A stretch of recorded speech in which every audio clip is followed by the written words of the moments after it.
Go. Good morning, it's Jim with Becky behind the camera. Together we are With It Retirees in Beaverton, Oregon. So it is a beautiful fall day. I thought we were going to be filming in nasty weather, but it's not. I had to put shade cloths up to keep the sun from coming in, but it's very nice. So today we're going to talk about mushrooms in the greenhouse, one of my favorite things, and I'll show you some fruiting blocks that we have got ready to go. But I wanted to briefly talk about in this climate, as the days get shorter and the darkness keeps getting more and more and more, it's easy to get your mind in the wrong place and kind of get in a funk, you know, and just start thinking bad thoughts, and that's not a good deal. So one of the best ways to get out of thinking bad thoughts is to have a hobby and let yourself pour into the hobby. So that's kind of what we're about. We have multiple hobbies. You're going to see one of my hobbies right here. My wife has a hobby. She makes these calendars. She also makes Christmas cards, and this Saturday is going to be a bazaar, and we're going to be selling that. I will be the backup guy. So anyhow, on with the show. What I want to talk about is mushrooms. They grow really good in the greenhouse, better here than anywhere I've seen. So this is my fruiting chamber. It's made out of a fiberglass fish tank. You could use any sort of a container if you wanted to make one. Let's go over its attributes. It's on a foam pad. It's in a flood and drain bed, but I shut the bed off so there's no water coming to it.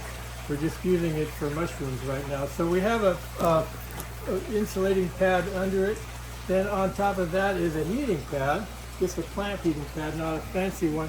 And then if you look up here, this is you can't see the light, but it's hot. It's kind of crazy unless you know it's there. They call it a black light, I think, or something. Anyhow, it's heating the side of this. So I get another 10 degrees out of this chamber, which is what I need. As far as air circulation, we have a little computer fan. One thing, mushrooms, like people, breathe air and they give off CO2. So they like to do their thing in fresh air and humid air. So we have a humidifier in here. It's a reptile fogger. Beta Zooer is the brand. It's been really good. Keep in mind that the bigger the reservoir on any of them, the longer you'll go between having to deal with it. It's hooked to a controller here that when it gets down to 80, it'll kick in the humidity, and at 93 it will kick out. So every once in a while it kicks on and just fogs. So in that I set my fruiting blocks. So now what I would, just about I can see, but The shade cloth. oh yeah, this cover is a shade cloth cover. I'm gonna take it off. It's shade cloth put in a frame just like a window shade, and it works pretty good that way. What we're gonna do here, these fruiting blocks, I made these, and they're all ready to go. As you can see, they're colonized pretty much all over. We started with grain spawn and inoculated it using a syringe and let that cover with mycelium. This is called mycelium. Then we put the mycelium in this block. Now it's ready to go. So the final stage is coming. Let me show you how we do this. Let's drink a little alcohol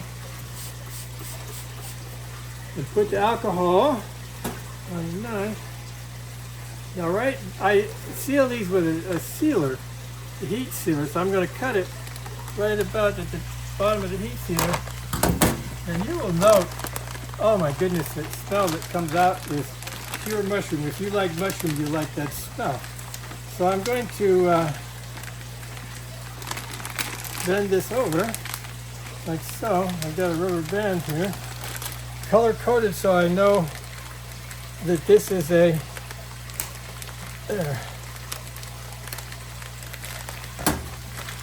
black pearl king mushroom. So that gives me a space right here. Gonna wipe that off with alcohol. Now, there are different ways to cut these. I use the Zorro method. So we're gonna do a Z. We're gonna go just not too far in, just kind of get through the plastic a little bit. It's not super picky. And then a big old Z, like that, through to here. And then I get them where I can pick that up, just kind of lift it up. I'm not cutting it, I'm just lifting it up, kind of letting it be, like so. Now, this one is ready to go. We're going to put it in the fruiting tube. I'm going to put one more in here, like so. And we're ready to go. Now you can see right there the fog is starting to come in. That's handy, huh? So it's, what it means is this is down to 80. It's going to keep coming in until this gets up to 93. So anyhow, that's one way you can do it. Another way, if you don't have all that crap and you got somewhere that's even remotely wet, I have had very, very good luck right here in this spot using basically nothing. I'm going to kind of spritz it a little bit and make sure it's down. Don't get carried away. I'm going to spritz the inside of here. I'm going to put that on there, and that's all there is to it. I have had mushrooms that I could not get them to pin anywhere, period. And finally I brought them out here and set them there, and lo and behold. So we will see how this one does, and there'll be 3 in there. And the next time I talk to you, we'll have some mushrooms to show you, I hope. See you next time.